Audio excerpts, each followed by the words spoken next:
asumna nganba garidu sum thaurakli garidu thauna thauna phone da Leisna ga wari sanari nang tholabo Leisna hoi ado yambung sa amta kauro ba as lambi sida kauro da ai fat yausila da bane nang hayengwai ningamoida yare thok tawrno fare fare ai yausilage thame nganba phone du kakre nganba asumna gari du thaurakli lamhangi jaga oina tawba mafamni tanja duda nganba gi phone gi ring ama laklami nganba gari thauna lakliba phone du kanano haina makhut nakanamana phone gi screen da yenglubada unknown number ama oirami nganba number adu receive tawramde number adu khangdabana hanjin ani ahumlak sum khinglakpaduda kanano yenglage khana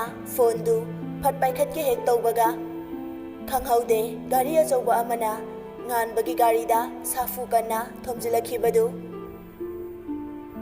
somdana Leisna wakal charangladuna wakhalda nungaiba asa tawduna magi punsigi ahanba nungsiba magi yambung sabu lakani khanbada haraujarami mingsel mamangda maitegi asengba phizo leitengduna loishili icham chamba maitegi lim machugi phanek ama aduga icham chamba phanek tuga chanaba lavender machugi tops ama litli kayadi ningthikre ngorok ngoba kusududa inging lawba Leisna gi sakdamduna hena magul hapli phajabada magul thoina haplibadi amuksu piktak tawba mahakki manaton khoiri tawriba mahakki samlangduni nangsi karigino asuk yamno uningliba kari maramge Leisna haife momon ga tawduna mut sagattuna mingsel mamangda machindu murum soli makhatana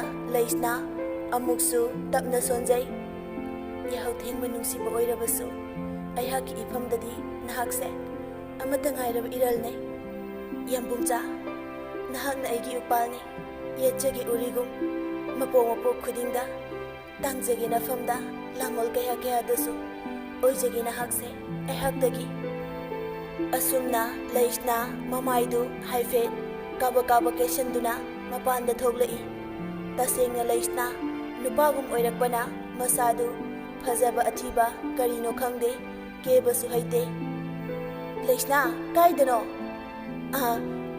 che thajoida chatluge tawbane baby na makhatana ado ngalingai da chatpa yadro nangbo pungani khakta ta da ngairi che baby noklaga natine inauze ngasidi wakhalirang langida thajoida chatpabu mandeda Leisna su noklaga as iche mani ba hoida aikhoi su khangida noina kari khali noina kari tawi haiba as che jidi fare chaluro ado nganadi hello ko natradi ai imagi khundi taba ngamoiba hoi che Leisna harau nok tuna thokre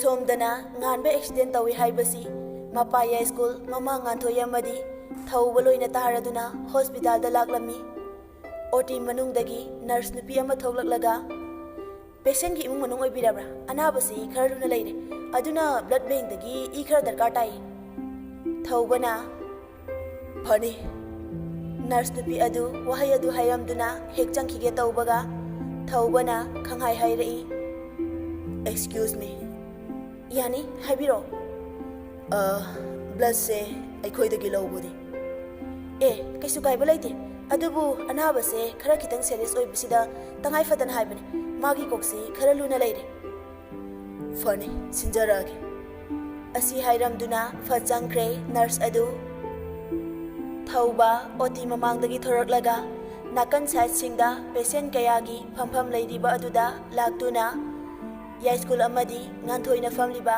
adugi manakta changlai nganthoi taha kari hairino ibungo doctor na thawbana Ima kaisu wabigano taibung mapu mahakpu thauni jase marukki fam khara serious oina lai hai I khara darkar tari hai tangai fadana hojiki ngan thoi kap lega ibungo ichana fatanung da thokladi kamai tawni ya school magi nupi bu thamjin biraga mama kap kanu ne nangba icha kaisu tawroine thawbana ima yeknaba kaya kaya laklubasu aigi marukki thawaidi kanana sumunba ngamoi aina thajaye ima natawdo harau harau chatkibani adubu thangnaba mikupta ichagi pause asumna taki ima wakal se haifam khangre ya school na mama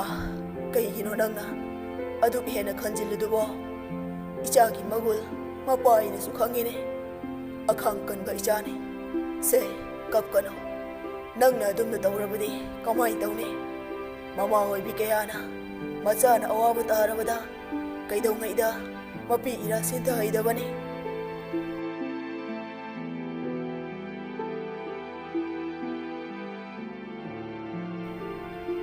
somdana leisna haina khibagi matung ina ngan babu lambi gi nakanda ngaijari leisna magi bag dagi phone do puthokduna amuk yengi nungthil gi pung ahum taramle leisna masadu chingnaba hengalai khanghaude leisna na lepliba adugi hek nakanda gari achauba ama phat khamlai leisna madu ubada harauna gari dugi manakta phachen silai aduga mingsel duda makut thinduna hairai yambungsa laknariba kaiduni ne ha mibu aduk zahanba ngasai degi kyam kuiraga yengo aina ngairisi wahai si mapung phadri amuba mingsel du tapna chingtharaklaga kana oiraba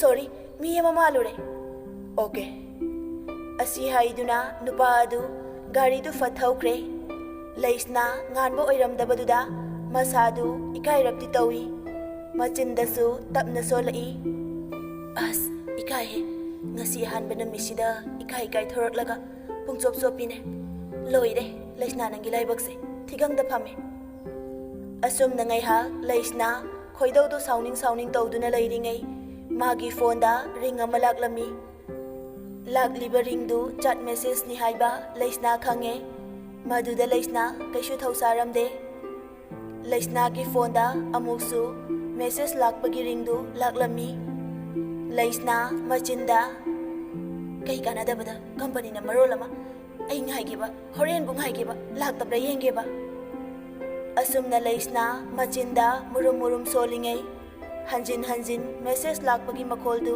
taraklami leisna wakalda chingnana laklibadu karino khanna phat yengi phone gi screen duda mathong maram khangdaba wahai khara asumna irami nangi punsi aremba tagani nganbaga nanga hek naksinage khanbada nangi punsi lukha komda natana nangi imung manong loina hatkani leisna phone gi text tu pahaduna yenglubada masadu ngakbana kam thengkhre panthade leisna text tharakliba number duda call thok tausili adubu switch off haina hairai leisna magi phone du net on tawduna whatsapp da changduna number du save tausinduna whatsapp paibra haina yengi adubu laibak thibadi number adu whatsapp ka connection oiramdre leisna ngai hakti wakal amada tawduna lei asumna wakal khalingai cherak aduda whatsapp da chat amalaklami video amaga tharakliba number du atopa number amadani chart tu da asumna iri video do yengo leisna video du phachangduna yengi video du yenglubada masadu koktagi ton fauba ungangakre machinda mapi ira chena pakhatna solai yabungja nganbagi ihingaying taraba sakfamadu kanagumba amana chenduna gari dugi akoiba mapandagi namakpa video clip ni tharaibadu leisna panthade tharagliba number duda call amuk tausili adubu number adu chalamdre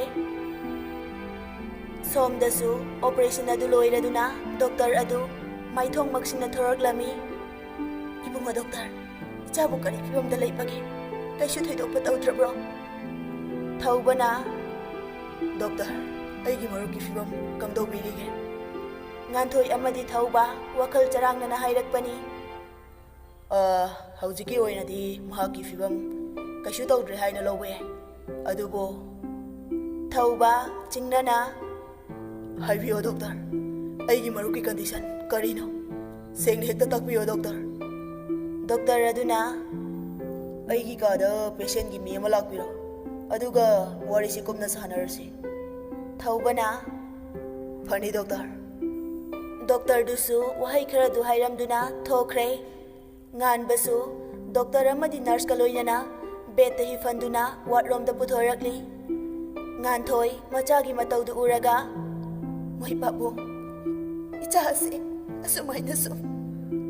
Ngan thoi wadu makha takhidre he hik laune kablai. Ya school na mama to ne nangbo kaisu tawroi ne isase. Thaubana ima kaisu wabiruno. Ai doctor gi manakta sangokhiye. Ibungo wari je isana kupna khanarau ko. Phibam sine yadrabadi mapalam da chatpra kainom tawba tabani. Thaubana hoi babu. Thauba doctor gi kada laktuna doctor duga wari kupna tanarami. Hari sibu doctor marup ki fibam sibu. Doctor aduna masi laiba kinomdamni. Aikoi gi iramda Manipur sida sigumba kaya si khara tangna thoi. Aduna MRI gi report ki matungina magi kokse khara critical oi. Aduna isor khoramse. Adudi doctor mapalam da setpagi kanabadi leigadra. Doctor nupa adu makhut ani du chena paisinduna haifet noklaga hairai. Hoi aikoi siga mapalam ga yengharogadi khara disease salainagani. Hoi kaisu kaiba leite. Tawbatabu hojiki oinadi patient gi imung manungna magi haugiba thodok-singbu ningsinghana mathau tai. Maduda yam care oiba amadi mahakkidamak lepiba mathau tai. Thauba gyan taraduna fani doctor ai bhab tajare.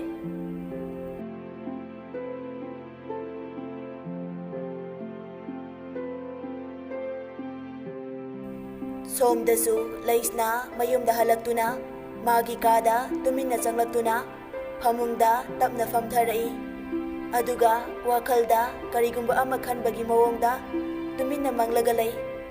Second khara wakhal tawro matung laisna panthade amu kadagi prap tholaktuna amu taha thokre. Baby kitchendagi thoraklaga ima hoi ima mem chana kaidhaunarage ne henoi bo. Baby na lak tana kaurakpada mama na pakhana hairakpani. Ima bu karai da chaluge. Mem chana nandom jakabok lai hoida maruki paisa pirugani ne. Kaidhaurage thongal bok daiwani. Aikoi lesna do yumda hala amaga chakhiba khanghaudre leiramdre amu. Mem cha ngagna karino ne haisibo. Nate maning mehadaga amta laibre yengo. Thibe haba thirabani leide amta gyan wingam ta tadre. Ado nanaw nupido phone tawraga hangbadi yadabro. Tawrabani ima op laye. Panthokna pangkhre da ko egi cha tombise. Haujiki asuk phatraba matamsida karino mana tawridubo. Karaidanoba mana chatkhrido amu. Nupigi khongthang nupigi punsi yamna lui haibase nanaw nupido khangdreba. Aina na koida hek haibado noina suyamna wahaidugi wahanthok khangdrese karigino. Memcha makhong sangna tingthoktuna mangolda kapli. Matamdu numidang wairamgi pung 5 tasilaklabani. Somdasu laisna magi activa du thauduna thengi ngali haiba amatta khangdawa makai apuna wakal amada gari du thauduna lakli. Matamdu mamsu khara mamsilaklai. Sum thaurakpada laisnagi gari du lamhangoi tauba mafam jaga amada mutkirami. Laisna milu pirang ihaurakpaga loinana gari dagi kumtharaktuna gari gi kick tu hanjin kauduna gari gi start tu hawannaba honari. Adubu upai leite ꯂꯩꯁꯅ ꯒꯥꯔꯤꯒꯤ ꯁ꯭ꯇꯥꯔꯠꯇꯨ ꯍꯧ ꯍꯥꯏꯕ ꯌꯥꯔꯛꯈꯤꯗ꯭ꯔꯦ꯫ ꯃꯆꯤꯟꯗꯁꯨ ꯀꯔꯤ ꯀꯔꯤꯅꯣ ꯈꯔ ꯃꯤꯠꯂꯨ ꯄꯤꯔꯥꯡꯒ ꯀꯣꯟꯅꯅ ꯁꯣꯜꯂꯛꯏ꯫ ꯌꯥꯝꯕꯨꯡꯖꯥ, ꯑꯩ ꯂꯥꯛꯀꯅꯤ ꯅꯪꯒꯤ ꯅꯅꯥꯛꯇ, ꯑꯩ ꯁꯣꯏꯗꯅ ꯂꯥꯛꯀꯅꯤ꯫ ꯑꯁꯨꯝꯅ ꯇꯧꯔꯤꯉꯩ ꯇꯥꯟꯖꯥ ꯑꯗꯨꯗ ꯕꯣꯂꯦꯔꯣ ꯑꯃ ꯂꯩꯁꯅꯥꯒꯤ ꯅꯥꯛꯇ ꯐꯠ ꯈꯥꯝꯖꯤꯜꯂꯛꯂꯒ ꯒꯥꯔꯤ ꯃꯅꯨꯡꯗꯒꯤ ꯃꯤꯑꯣꯏ ꯈꯔ ꯒꯥꯔꯤꯒꯤ ꯊꯣꯡꯗꯨ ꯍꯥꯡꯗꯨꯅ ꯀꯨꯝꯊꯔꯛꯏ꯫ ꯃꯇꯝꯗꯨ ꯃꯤꯁꯨ ꯀꯥ ꯍꯦꯟꯅ ꯆꯠꯅꯕ ꯑꯣꯏꯗ꯭ꯔꯦ꯫ ꯍꯜꯂꯣ ꯂꯩꯁꯅꯥ, ꯅꯨꯄꯥ ꯑꯃ ꯃꯥꯡ ꯊꯥꯗꯨꯅ ꯂꯩꯁꯅꯥꯒꯤ ꯅꯥꯛꯇ ꯆꯪꯂꯛꯂꯒ ꯍꯥꯏꯔꯛꯄꯅꯤ꯫ ꯖꯦꯇꯤꯁ ꯐꯣꯔꯃꯦꯜ ꯗ꯭ꯔꯦꯁꯇ ꯕ꯭ꯂꯦꯛ ꯃꯆꯨꯒꯤ ꯇꯤ ꯁꯥꯔꯠ ꯑꯃ, ꯕ꯭ꯂꯦꯛ ꯃꯆꯨꯒꯤ ꯐꯣꯔꯃꯦꯟ ꯄꯦꯟ ꯑꯃ, ꯑꯗꯨꯒ ꯕ꯭ꯂꯦꯛ ꯃꯆꯨꯒꯤ ꯀꯦꯞ ꯑꯃ ꯎꯞꯄꯤ꯫ ꯖꯦꯇꯤꯁ ꯑꯈꯥꯕ ꯃꯤꯅꯣꯛ ꯑꯃ ꯅꯣꯛꯇꯨꯅ ꯍꯥꯏꯔꯛꯄꯅꯤ꯫ ꯒꯥꯔꯤꯗꯣ ꯌꯥꯗ꯭ꯔꯕꯣ? ꯒꯥꯔꯤꯗꯣ ꯌꯥꯗ꯭ꯔꯒꯗꯤ ꯑꯩ ꯊꯤꯟꯕꯤꯔꯝꯒꯦ ꯍꯥꯏꯕꯕꯨ ꯀꯩ ꯑꯀꯥꯏꯕ ꯂꯩꯒꯦ? ꯂꯩꯁꯅꯥ ꯈꯨꯝꯗꯦ꯫ ꯖꯦꯇꯤꯁꯅ ꯀꯔꯦꯝꯅꯅ, ꯑꯩꯅ ꯍꯥꯏꯁꯦ ꯇꯥꯕꯤꯗ꯭ꯔꯕꯣ ꯂꯩꯁꯅꯥ? ꯂꯩꯁꯅꯥ ꯃꯁꯥꯗꯨ ꯖꯦꯇꯤꯁꯇ ꯑꯣꯟꯁꯤꯜꯂꯒ, ꯅꯪ ꯀꯩ ꯄꯥꯝꯒꯦ? ꯑꯩꯒꯤ ꯂꯝꯕꯤꯗ ꯌꯦꯡꯁꯤꯜꯂꯛꯀꯅꯣ꯫ ꯀꯩꯅꯣꯅꯦ ꯌꯥꯝ ꯁꯥꯎꯒꯜꯂꯤꯅ? ꯍꯣꯏꯅꯦ, ꯑꯄꯥꯝꯕ ꯑꯃꯕꯨꯗꯤ ꯂꯩ, ꯍꯧꯖꯤꯛ ꯍꯦꯛꯇ ꯍꯥꯏꯌꯨ ꯍꯥꯏꯕ꯭ꯔో? ꯌꯥꯝ ꯍꯥꯏꯍꯟꯅꯤꯡꯕꯩ ꯋꯥꯔꯕ? ꯃꯃꯥꯡꯗꯁꯨ ꯀꯌꯥꯔꯛꯇꯤ ꯍꯥꯏꯖꯈ꯭ꯔꯕꯅꯤ꯫ ꯂꯩꯁꯅꯥ ꯁꯥꯎꯅ ꯃꯈꯨꯠꯇꯨꯅ ꯃꯄꯤ ꯑꯗꯨ ꯐꯠ ꯐꯠ ꯅꯥꯟꯊꯣꯛꯂꯒ ꯈꯣꯜ ꯈꯔ ꯋꯥꯡꯂꯞ ꯇꯧꯅ ꯖꯦꯇꯤꯁꯇ ꯍꯥꯏꯔꯛꯏ꯫ ꯀꯩꯅꯣ ꯅꯪ ꯄꯥꯝꯃꯤꯁꯦ? ꯖꯦꯇꯤꯁ ꯀꯔꯦꯝꯅꯅ, ꯑꯩꯒꯤ ꯑꯄꯥꯝꯕꯁꯦ ꯍꯥꯏꯗ꯭ꯔꯃꯛ ꯌꯥꯗ꯭ꯔꯕꯅꯤꯅꯦ꯫ ꯐꯔꯦꯅꯦ ꯍꯥꯏꯔꯒꯦ, ꯑꯩ ꯅꯪꯕꯨ ꯌꯥꯝ ꯅꯨꯡꯁꯤꯌꯦ, ꯄꯥꯝꯁꯨ ꯌꯥꯝ ꯄꯥꯝꯃꯦ꯫ ꯖꯦꯇꯤꯁ! ꯄꯥꯈꯪ ꯑꯃꯅ ꯂꯩꯁꯥꯕꯤ ꯑꯃꯗ ꯅꯨꯡꯁꯤ ꯄꯥꯝꯃꯤ ꯍꯥꯏꯕꯁꯤꯕꯨ ꯀꯔꯤ ꯑꯀꯥꯏꯕ ꯂꯩꯒꯦꯅꯦ? ꯑꯩ ꯍꯥꯏꯔ ꯅꯨꯄꯤ ꯊꯤꯕꯁꯨ ꯅꯠꯇꯦ, ꯂꯩꯕꯥꯛꯅꯒ ꯍꯥꯏꯗꯤ ꯂꯣꯅꯒ ꯌꯥꯗꯦ ꯀꯥꯏꯅ ꯔꯨꯜꯒ ꯂꯩꯈ꯭ꯔꯕꯕ? ꯂꯩꯁꯅꯥ ꯃꯁꯥꯗꯨ ꯇꯤꯡꯂꯥꯎꯈ꯭ꯔꯦ꯫ ꯅꯪꯅ ꯈꯜꯂꯤꯕ ꯑꯃꯗꯤ ꯅꯪꯅ ꯇꯧꯔꯤꯕ ꯊꯕꯛꯁꯦ ꯅꯪ ꯆꯨꯝꯃꯦꯅ ꯈꯟꯕ꯭ꯔꯥ? ꯀꯣꯛꯁꯦ ꯈꯟꯅꯕꯅꯦ ꯖꯦꯇꯤꯁ, ꯑꯗꯨꯒ ꯑꯃꯅ ꯅꯍꯥꯛꯁꯦ ꯋꯥꯈꯜ ꯈꯟꯕ ꯉꯝꯕ ꯑꯐ ꯐꯠꯇ ꯀꯔꯤꯅꯣ ꯅꯤꯡꯊꯤꯅ ꯈꯪꯉꯕ ꯃꯤꯁꯛ ꯑꯃꯅꯤ꯫ ꯍꯣꯏꯅꯦ ꯍꯣꯏꯅꯦ, ꯑꯗꯨ ꯀꯩꯗꯧꯁꯦꯕ? ꯑꯩꯒꯤ ꯂꯝꯕꯤ ꯊꯥꯗꯣꯛꯑꯣ꯫ ꯂꯩꯁꯅꯥ, ꯅꯨꯄꯤ ꯅꯪꯕꯨ ꯑꯩꯅ ꯍꯧꯖꯤꯛ ꯐꯥꯕꯗ ꯀꯅꯥꯅ ꯀꯔꯤ ꯍꯥꯏꯗꯧꯔꯤꯕ? ꯑꯩꯅ ꯃꯇꯝ ꯊꯥꯔꯤ, 1 ꯃꯟꯠꯁꯤꯒꯤ ꯃꯅꯨꯡꯗ ꯅꯪꯅ ꯄꯥꯎꯈꯨꯝ ꯑꯃ ꯄꯤꯔꯛꯀꯗꯧꯅꯦ꯫ ꯃꯁꯤꯒꯤ ꯑꯣꯟꯅ ꯇꯩꯅꯕꯗ ꯅꯪꯅ ꯊꯕꯛ ꯑꯃ ꯍꯦꯛ ꯇꯧꯒꯦ ꯈꯜꯂꯕ ꯑꯩꯕꯨ ꯐꯠꯇꯦ ꯍꯥꯏꯒꯅꯨ꯫ ꯋꯥꯍꯩ ꯈꯔꯗꯨ ꯍꯥꯏꯔꯝꯗꯨꯅ ꯖꯦꯇꯤꯁ ꯁꯣꯔꯣꯛꯀꯤ ꯅꯥꯀꯜꯗ ꯈꯥꯝꯂꯤꯕ ꯒꯥꯔꯤꯗꯨꯗ ꯃꯔꯤ ꯃꯔꯤ ꯃꯥꯒ ꯂꯥꯛꯃꯤꯟꯅꯔꯤꯕ ꯃꯤꯑꯣꯏꯁꯤꯡꯗꯨꯒ ꯀꯥꯈꯠꯈ꯭ꯔꯦ꯫ ꯂꯩꯁꯅꯥꯁꯨ ꯇꯤꯡꯍꯛ ꯇꯤꯡꯍꯛ ꯌꯦꯡꯂꯒ ꯂꯩꯍꯧꯏ꯫